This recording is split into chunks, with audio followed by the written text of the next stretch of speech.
રાજકોટના ધોરાજીમાં ધોધમાર વરસાદ વરસ્યો। ભારે વરસાદના કારણે નદીઓમાં ઘોડાપૂર આવ્યા। ધોરાજીની સફુરા નદી તોફાની બની। સફુરા નદીનો કોઝવે પાણીમાં ગરકાવ થયો। પંચનાથ મહાદેવ મંદિરથી ખેતરે જવાનો માર્ગ ડૂબ્યો છે। કોઝવે પરથી લોકોને પસાર ન થવા તંત્રએ સાવચેત કર્યા।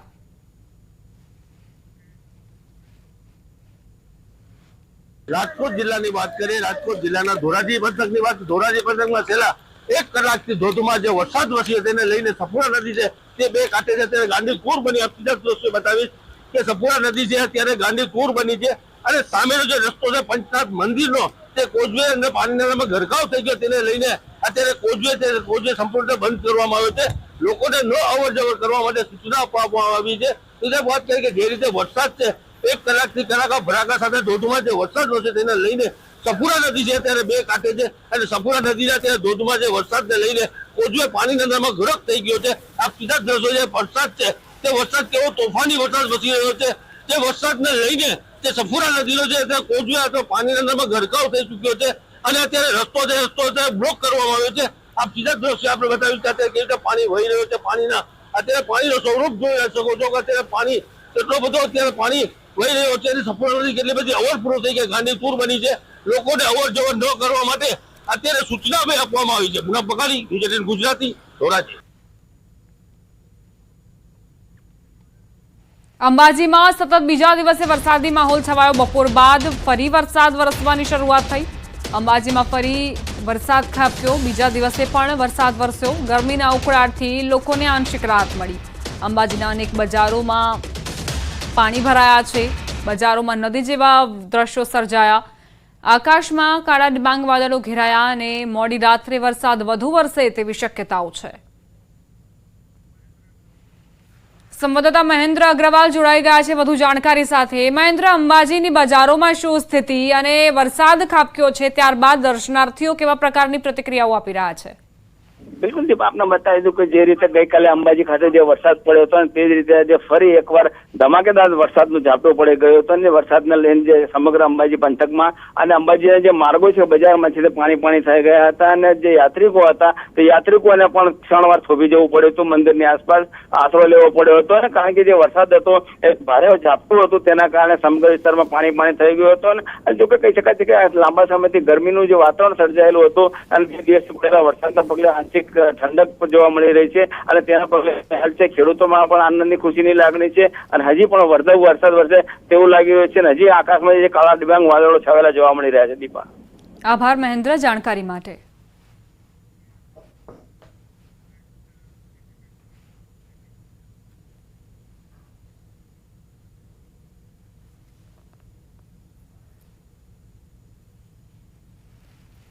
જૂનાગઢમાં ધોધમાર વરસાદ ખાબક્યો। ભવનાથમાં ઘોડાપુર, ગિરનાર પર્વત પર ભારે વરસાદ વરસ્યો। ધોધમાર વરસાદથી જનજીવનને અસર પહોંચી। ગિરનાર પર્વત પર ધોધમાર વરસાદી પાણી ગિરનારની સીડીઓ પર ઝરણાની જેમ વહેતા થયા। સતત વરસાદના કારણે જળબંબાકારની સ્થિતિ સર્જાઈ। યાત્રિકો મહા મહેનતે નીચે ઉતરી રહ્યા છે। બપોર બાદ ગિરનાર પર્વત પર ધોધમાર વરસાદ વરસ્યો। ભાદરવા મહિનામાં અષાઢી માહોલ જોવા મળ્યો। રોપવે સેવા બંધ કરવાની ફરજ પડી। ભવનાથ વિસ્તાર પણ પાણી થયું। સંવાદદાતા અતુલ વ્યાસ જોડાઈ ગયા છે વધુ જાણકારી સાથે। અતુલ, જૂનાગઢમાં વરસાદી વાતાવરણ કયા વિસ્તારો પ્રભાવિત? જે દીપ, આપને ચોક્કસ આજે બપોર બાદ જોવા જાય તો જૂનાગઢ જિલ્લામાં સાર્વત્રિક મેઘમહેર થઈ છે અને 2 થી 4 દરમિયાન 1 થી લઈને 2 ઇંચ જેટલો વરસાદ ખાબકે છે। ખાસ જોવા જાય તો જૂનાગઢ શહેરમાં 1 ઇંચ જેટલો વરસાદ નોંધાય છે પણ ગિરનાર પર્વત ઉપર જાણે ભારે મેઘ ખાંગા થયા હોય તેમ એક સાથે વરસાદ તૂટી પડ્યો હતો અને જે સીડી છે તેના પરથી પાણી વહેતા થયા હતા અને ત્યાં જે યાત્રિકો દર્શન માટે ગયા હતા તે પણ મહા મહેનતે સીડી ઉપરથી નીચે ઉતર્યા છે। બીજી તરફ રોપવે સેવા છે તે પણ બંધ કરવામાં આવી છે કેમ કે થોડો પવનને લઈ અને યાત્રિકોની સલામતીને સુરક્ષાને લઈ અને રોપવે સેવા હાલ બંધ કરી દેવામાં આવ્યું છે। હાલ જે ગિરનાર ઉપરથી જે પાણી વહેર્યું છે તેને લઈ ભવનાથ વિસ્તારમાં પણ પાણી થઈ ગયું છે અને ખાસ કરીને ભવનાથ મંદિર આગળ જે સાંકડો રસ્તો જે દ્રશ્યમાં બતાવ્યો છે તેમાં પણ હાલ છે તે ગોઠણસમા પાણી છે તે વહી રહ્યા છે અને હજુ પણ ગિરનારની અંદર છે તે ધીમી ધારે વરસાદ વરસી રહ્યો છે પણ હાલ આ જે આગાહી હતી, જે આગાહીકારોની આગાહીના મતે કે હાથીઓ ગાજવીજ સાથે વરસશે અને 2 થી લઈને 8 ઇંચ સુધીનો વરસાદની જે સંભાવના દર્શાવી હતી તેને લઈ અને જૂનાગઢમાં પણ આજે તે વરસાદ બપોર બાદ વરસ્યો હતો અને સમગ્ર જિલ્લામાં હાલ પણ વાદળછાયું વાતાવરણ છે, ધીમી ધારે વરસાદ વરસી રહ્યો છે. જી જી અતુલ, ભવનાથની તળેટી અને ગિરનાર પર્વત અહીં યાત્રીઓનો ધસારો રહેતો હોય છે. એકાએક જ વરસાદ વરસ્યો એટલે તેમને પણ અંદાજ નહીં હોય, તો તેમને શું મુશ્કેલીઓ પડી રહી છે અને અત્યારે તેમની શું સ્થિતિ છે? આપણે ચોખ્ખું હાલ જે આ શ્રાદ્ધ મહિનો ચાલી રહ્યો છે, આ શ્રાદ્ધના જે દિવસો છે તેમાં એકંદરે જે 12 માસ હોય છે તેમાં અત્યારે હાલ થોડો ભાવિકોનો ધસારો છે તે ઓછો જોવા મળે છે. બીજી તરફ જે લોકો આવે છે તે હવે રોપવેનો સહારો લઈ અને ઉપર જે અંબાજીના દર્શન કરી, દત્તાત્રેયના દર્શન કરી અને પરત ફરી જતા હોય છે. હાલ જે થોડા ઘણા યાત્રિકો છે રોપવે સેવા પ્રભાવિત થવાથી હાલ જે છે તે સીડી મારફતે છે નીચે ઉતરી રહ્યા છે તે દ્રશ્યમાં બતાવી રહ્યો છે. હાલ યાત્રિકોને કોઈ મુશ્કેલી પડી નથી, પણ જે રીતે સીડી ઉપરથી પાણી વહેતા થયા છે અને ધોધમાર વરસાદ થયો છે ત્યારે ઓચિંતા યાત્રિકોને પણ આવો ખ્યાલ નહીં હોય કે આવો વરસાદ વરસી શકે છે, પણ યાત્રિકોને હાલ કોઈ મુશ્કેલી નથી. અને જુનાગઢ ગિરનાર પર્વત ઉપર જ્યારે વરસાદ વરસે છે ત્યારે આવા જ દ્રશ્યો અને આટલા ધોધમાર જ વરસાદ વરસે છે ત્યારે યાત્રિકોને કોઈ પણ જાતની મુશ્કેલી હોતી નથી. યાત્રિકો છે તે સીડી મારફતે નીચે ધીમે ધીમે ઉતરી અને તળેટીમાં પહોંચી જતા હોય છે ને પાણી ઉતરી જતા તે લોકો કોઈ પણ વાહનનો સંપર્ક કરી અથવા પગપાળા કોઈ પણ રીતે પોતાની જગ્યાએ પહોંચી જતા હોય છે. દીપા, અતુલ, જે યાત્રિકો છે તેમને સાવધાની સાથે ઉતરવું પડતું હશે અત્યારે? જી ચોક્કસથી સાવધાની એટલે આપ જે દ્રશ્યમાં જોઈ રહ્યા છો કે જે રીતે અતુલ, આપને અટકાવવા માંગીશ. અમારી સાથે ગિરીશ કોટેચા બીજેપી નેતા જોડાઈ ગયા છે. ગિરીશભાઈ, જે એકાએક વરસાદ વરસ્યો છે અને ત્યારબાદ ગિરનાર પર્વત પરથી તો જાણે ઝરણું વહેતું હોય સીડીઓ પરથી તેવો આભાસ થઈ રહ્યો છે. તમને કેવા પ્રકારના ઇનપુટ્સ મળ્યા છે? બધું સુવ્યવસ્થિત રીતે ચાલી રહ્યું છે? બરાબર બેન, આ વખતે વરસાદ છે ને 135% તો આની પહેલા થઈ ગયો હતો. આજનો જે વરસાદ વરસ્યો છે અદભુત વરસાદ વરસ્યો છે. અને આ વખતે આટલો જયારે જુનાગઢમાં 13 ઇંચ એક દિવસમાં વરસાદ પડ્યો હતો ને ત્યારે પણ ક્યાંય લગભગ તકલીફ, કારણ કે આ વખતે જે અમારા કમિશનર આવ્યા છે ઓમ પ્રકાશ અને અમે બધા ભેગા થઈને, અત્યારે તો હું ડેપ્યુટી મેયર નથી બરાબર, પણ અમે સતત થઈ જુનાગઢમાં ક્યાંય પણ તકલીફ ન પડે ત્યારે ગિરનાર ઉપર જુનાગઢમાં જે વરસાદ પડે ને બેન એના કરતા લગભગ ડબલ વરસાદ ગિરનાર ઉપર પડતો હોય છે. અને દર વર્ષે ઓલે વખતે પણ જયારે 22 ઇંચ વરસાદ પડ્યો તો એ દિવસે ગિરનાર ઉપરનું જે વાણી હતું ને, પણ આ વખતે તકલીફ નહીં થાય કારણ કે લગભગ બધી રીતે પૂરેપૂરી તૈયારી પણ રાખી છે. અને ગિરનાર અત્યારે ભવનાથ ને આખું જુનાગઢ તરબોળ થઈ ગયું બેન.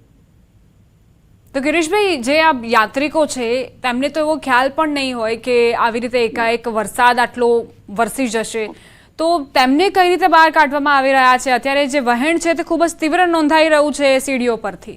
હા, એ વાત પણ એનાથી ને માની લો કે ક્યાંય ટ્રાફિક જામ થઈ જાય કે ભવનાથ સુધી કે એવી પોઝિશન નથી. દર વખતે સીડી ઉપરથી જે વરસાદ પડે ને એના કરતા પણ ભવનાથની અંદર જે વરસાદ પડે ને બેન એ ચારીકોર ડુંગરની આજુ ડેમ છે, તમે માની લ્યો કે હસનાપુર ડેમ છે, પછી આણંદપુર ડેમ છે, આ બધી બાજુના વેણો ઈ પાણીમાં જતા હોય અને બાકીનો વરસાદ જે વરસે એ જુનાગઢમાં જે કાળવા નદી છે ત્યાં થઈ અને પછી તળાવમાં થઈ અને પાણી એક પણ ટૂંકી વાત બેન એટલી કરું કે આ વખતે લગભગ તકલીફ ને બીજું ત્યાં બધી ધર્મશાળાઓ જે છે ને આજુબાજુમાં એટલે પબ્લિકે જ્યાં જ્યાં એની વ્યવસ્થા કરી લીધી છે. ટૂંકમાં રોપવે બંધ થઈ ગયો બરાબર, રોપવે માં જે વાળા હતા એને ખબર પડી કે ના લગભગ સમજો ને સવારથી જ એવું વાતાવરણ હતું તે માણસો કરતો હતી. આભાર ગિરીશભાઈ અમારી સાથે વાતચીત માટે. અતુલ અમારા સંવાદદાતા જોડાયેલા છે. અતુલ, અત્યારે વરસાદે વિરામ લીધો છે કે અત્યારે પણ વરસાદ વરસી રહ્યો છે? ગિરનાર પર્વત પર શું સ્થિતિ છે? જી દીપા, આપને ચોક્કસ કે જે ગિરનાર પર્વત પર આવેલી અંબાજી શક્તિપીઠના જે મન છે કે એમના સેવકો છે તેની સાથે વાત થયા મુજબ તે લોકોનું કહેવાનું એવું છે કે જે 2 કલાક પહેલા વરસાદની સ્થિતિ હતી તેમાં અત્યારે નોંધપાત્ર રીતે ઘટાડો છે. હાલ જે વરસાદ છે તે છાંટા સ્વરૂપે વરસી રહ્યો છે. બીજું આપણે બધું કે આ જે ઝરણા છે, જે ગિરનાર ઉપરના ઝરણા છે તે તમામ છે ઝરણા છે તે અહીં આવેલા ડેમોમાં છે તે જતા હોય છે, જેને લઈ અને થોડો કોઈ વરસાદ જો ધીમો પડે અથવા થોડો વરસાદ વિરામ લે તો આ જે સીડી ઉપરથી થતા પાણી છે એ પણ થંભી જાય છે અને તે પણ પોતાની રીતે છે તે ડેમ અને અન્ય જગ્યામાં જતા રહે છે. એટલે હાલ યાત્રિકોને કોઈ મુશ્કેલી સામે આવી નથી અને દર વર્ષે આવી જે પરિસ્થિતિ થાય છે આ તો આ ભાદરવા મહિનામાં પરિસ્થિતિ થઈ, બાકી અષાઢ કે શ્રાવણ કે જયારે ખૂબ વરસાદનું જોર હોય ત્યારે પણ આ રીતે ગિરનારની સીડી ઉપરથી પાણી ઓચિંતા જ વહેવા લાગે છે.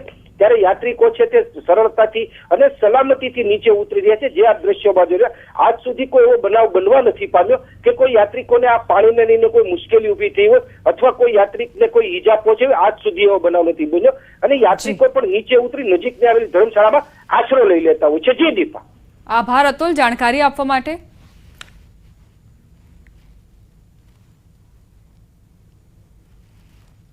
વાત હવે જેતપુરની કરીએ તો જેતપુરમાં સતત બીજા દિવસે ધોધમાર વરસાદ ખાબક્યો। ગાજવીજ સાથે તાલુકા વિસ્તારમાં વરસાદ ચાલુ છે। જૂનાગઢ રોડ, એમજી રોડ, નવાગઢમાં વરસાદ, દેસાઈવાડી, ચાંદની ચોક, સામાકાંઠા વિસ્તારમાં પણ વરસાદ ખાબક્યો। જેતપુરમાં ભારે વરસાદને લઈ રોડ પર પાણી વહેતા થયા। પવન સાથે વરસાદ શરૂ થતા વાતાવરણમાં ઠંડક પ્રસરી।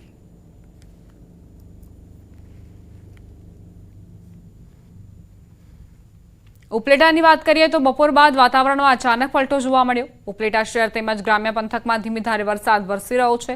લાંબા વિરામ બાદ મેઘરાજાનું ઉપલેટામાં આગમન થયું। જીરાપા પ્લોટ, રબારીવાસ, દ્વારકાધીશ સોસાયટી વિસ્તારમાં વરસાદી જમાવટ જોવા મળી તો સ્વામિનારાયણ સોસાયટી, સિંધી બજાર, કાદી વિસ્તારમાં પણ વરસાદ ખાબક્યો। ખાખીજાડિયા, વાડલા, સેવંતરા, ડુમિયાણી, ચીખલિયા ગામોમાં વરસાદ ચાલુ છે। વરસાદના પગલે વાતાવરણમાં ઠંડક પ્રસરી।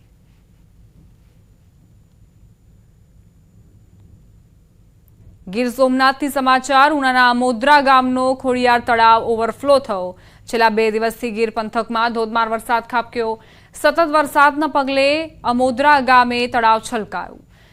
ખોડિયાર તળાવ ઓવરફ્લો થતા ખેડૂતોમાં ખુશી।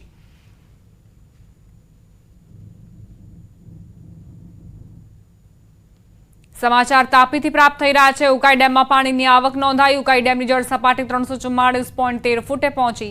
ડેમના 22 પૈકી 10 દરવાજા ખોલાયા। ડેમમાં હાલ 1,46,675 ક્યુસેક પાણીની આવક।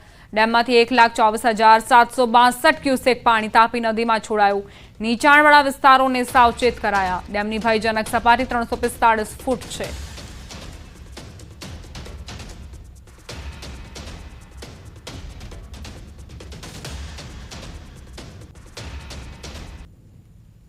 ભાવનગરની માલેશ્રી નદીમાં ફસાયેલી તમિલનાડુના યાત્રિકોની બસને રેસ્ક્યુ કરવામાં આવી। તંત્ર દ્વારા મહામહેનતે બસને પાણીના ધસમસતા પ્રવાહમાંથી બહાર કઢાઈ। ગઈકાલે બુધવારે ભાવનગરમાં માલેશ્રી નદીમાં કોડિયાક નજીકના કોઝવેમાં તમિલનાડુના યાત્રિકોની બસ ફસાઈ હતી। ત્યારે 29 યાત્રાળુઓને મહામહેનતે ગઈકાલે રાત્રે જ બસમાંથી રેસ્ક્યુ કરાયા। 2 ક્રેનની મદદથી બસને કોઝવેમાંથી બહાર કાઢવામાં આવી।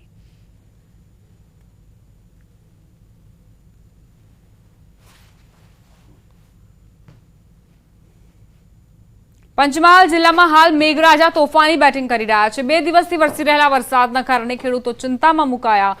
પહેલા પડેલા ભારે વરસાદમાં ખેડૂતોનો મકાઈનો તૈયાર થયેલો પાક જમીનદોસ્ત થયો, જેના કારણે ખેડૂતોએ નુકસાની સહન કરવાનો વારો આવ્યો।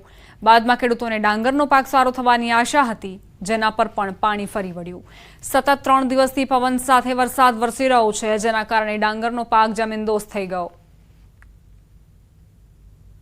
પછી છેલ્લે ડોંગરની બી આશા હતી તો ડોંગરમાં વરસાદ એટલો જબરજસ્ત પડે તો ડોંગર નીચે બી પાડી મૂકી। ડોંગર પાડી દીધી, ઘાસ બી ની હાથમાં આવે ને ડોંગર બી કોઈ જી અને કોઈ જવાની શક્યતા છે જ। આ કોઈ જી એને હવે હાથમાં કંઈ આવવાનું પણ નથી। હવે ઘાસ નહીં હાથમાં આવે કે નહીં ડોંગર આવે। ડાંગર પણ હાથમાં નથી આવવાની કે ઘાસચારો પણ હાથમાં નથી આવવાનો। મકાઈમાં પણ એવું થયું, ડાંગરમાં પણ એવું થયું। જમીનમાં અત્યારે પડવાઈ ગયો, પાણી ફૂટી ગયું, એટલે ખેતરમાં જવાય એવું પણ નથી। એટલે અમારો જે ખર્ચો કર્યો હતો એ ખર્ચો તો ઠીક, પણ કશું અમારા હાથમાં આવવાનું નથી। ડોંગર સારી હતી, એમાં અમને એવું થયું કે ડોંગર સારી છે, પણ હમણાં 4-5 દિવસથી ડાંગર વરસાદ ચાલુ ડાંગરે પણ પાડી દીધી। ખેડૂતને એવું થયું કે પાક કોઈ જવાનો છે, પાણી ભરાઈ ગયું એટલે ડાંગર કોઈ જવાનું, એમને કંઈ હાથમાં આવવાનું નથી। પછી સરકાર સામેથી વળતર આપે છે, એમ કરીને વળતર આપે તો સારું। પંચમહાલ જિલ્લામાં ચોમાસાની શરૂઆત થતાં ધરતીપુત્રોમાં ખૂબ જ આનંદ જોવા મળ્યો હતો। મેઘરાજાની જે રીતે ચોમાસામાં આગમન થયું હતું, જે આગમનથી જ ખેડૂતોમાં ખૂબ ખુશી જોવા મળી હતી। ખેડૂતોએ હર્ષોલ્લાસ સાથે મોંઘાદાટ ખાતર બિયારણ લાવી મહેનત કરી ખેડૂતોએ મુખ્યત્વે મકાઈ અને ડાંગરનો પાક કર્યો હતો। પરંતુ સમયની સાથે જે રીતે વરસાદે રૌદ્ર સ્વરૂપ ધારણ કર્યું, જેમાં મકાઈનો પાક જમીનદોસ્ત થઈ ગયો, કોહવાઈ ગયો અને નુકસાન થયું, જેના બાદ ખેડૂતોને એક ડાંગરના પાક પર આશા હતી, પરંતુ ડાંગરના પાક પર પણ જાણે મહેનત પર પાણી ફરી વળ્યું હોય એવા દ્રશ્યો 2 દિવસથી જોવા મળી રહ્યા છે। સતત આપ દ્રશ્યોમાં જોઈ શકો છો, પંચમહાલ જિલ્લામાં સતત 2 દિવસથી ભારે પવન સાથે વરસાદ વરસી રહ્યો છે, જેને લઈ તૈયાર થયેલી ડાંગર છે તે જમીનદોસ્ત થઈ ગઈ છે। આપ દ્રશ્યોમાં જોઈ શકો છો કે આ ડાંગર છે જે તૈયાર થઈ ગઈ છે, અને આ તૈયાર થયેલા ડાંગરના દાણા સાથેનો જે ડાંગરનો છોડ છે એ જમીનદોસ્ત થઈ ગયો છે। હવે આ ડાંગર કોવાઈ જવાની છે અને ખેડૂતોના જે મહેનત છે તેની પર પાણી ફરી વળ્યું છે। આપ જોઈ શકો છો તમામ જે ડાંગર છે તે તૈયાર થઈ ગઈ હતી। થોડા દિવસમાં ખેડૂતોને એક લણવાની આશા બંધાઈ હતી, પરંતુ આ દાણો પલળી ગયો છે, તે કોહવાઈ જશે અને જેથી ખેડૂતોને ઘાસચારામાં પણ ઉપયોગમાં નહીં આવે, સાથે સાથે જે તેની મહેનત છે તે માથે પડશે. હું આપને આ તરફના પણ દ્રશ્યો બતાવીશ. આ તરફ આપ દ્રશ્યોમાં જોઈ શકો છો તમામ ડાંગર પડી ગઈ છે. બીજી તરફ અહીંના ખેડૂતોના જણાવ્યા અનુસાર જે જમીન છે તેમાં સતત વરસાદ વરસી રહ્યો છે, તેને લઈ પડો ફૂટી ગયો છે, પડોવાઈ ગઈ છે, જેથી શિયાળાની ખેતીમાં પણ નુકસાન થશે એવી હાલ ખેડૂતોને ભીતિ વ્યાપી રહી છે. આપ જોઈ શકો છો જે રીતે જ્યાં પાણી ખેતરમાં ભરાયેલું રહ્યું છે, જેથી શિયાળાની ખેતીમાં પણ ખેડૂતોને ભારે તકલીફ પડવાનું ખેડૂતો જણાવી રહ્યા છે. ત્યારે ખેડૂતો બીજી તરફ જણાવી રહ્યા છે કે જે સરકાર દ્વારા વળતર આપવામાં જાહેરાત કરવામાં આવી છે, પરંતુ વળતર છે જે ખેતીના ખર્ચાના પ્રમાણમાં યોગ્ય નહીં હોવાનું, જેથી સરકાર ખેડૂતો સાથે એક મજાક કરી રહી હોય એવો પણ ખેડૂતો ભાવ વ્યક્ત કરી રહ્યા છે. સાથે સાથે ખેડૂતો સરકાર દ્વારા યોગ્ય રીતે વળતર આપવામાં આવે એવી હાલ માગણી કરી રહ્યા છે. રાજેશ જોશી, ન્યૂઝ 18 ગુજરાતી, પંચમહાલ. સમાચાર દાહોદથી પ્રાપ્ત થઈ રહ્યા છે. સેશન્સ કોર્ટ પરિસરમાં જ યુવકે ઝેર ઘટઘટાવ્યું. વ્યાજખોરો વિરુદ્ધ કાર્યવાહી ન થતા કંટાળીને આ પગલું ભર્યું. દવા પીને આત્મહત્યાનો પ્રયાસ કર્યો. દાગીના ગીરવે મૂકીને યુવકે વ્યાજે રૂપિયા લીધા હતા. નાણાં ભરપાઈ બાદ પણ વ્યાજખોરો દાગીના પરત આપતા ન હતા. ફરિયાદ બાદ પણ આરોપી સામે કાર્યવાહી ન થતી હોવાનો આરોપ છે. ગંભીર હાલતમાં યુવકને દાહોદની ખાનગી હોસ્પિટલમાં ખસેડવામાં આવ્યો.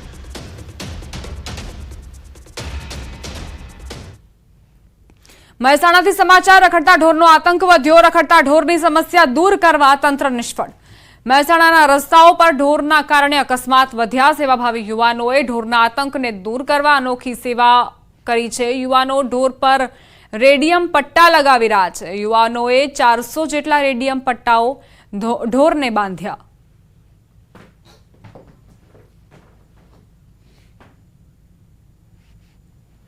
રાજકોટ હીરાસર એરપોર્ટનું નામ સ્વર્ગીય શ્રી કેશુભાઈ પટેલના નામ પર રાખવા ભરત પટેલના પ્રસ્તાવને હું સમર્થન આપું છું.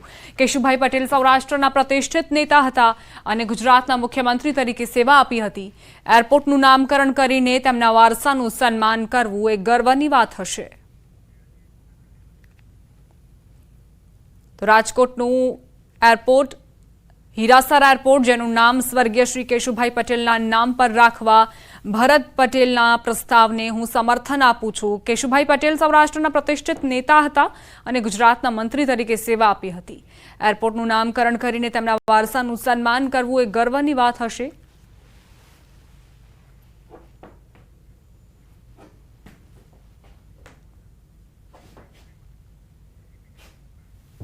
આ સાથે જ બુલેટિનમાં અત્યારે બસ આટલું જ. વધુ અપડેટ્સ માટે આપ જોતા રહો ન્યૂઝ 18 ગુજરાતી.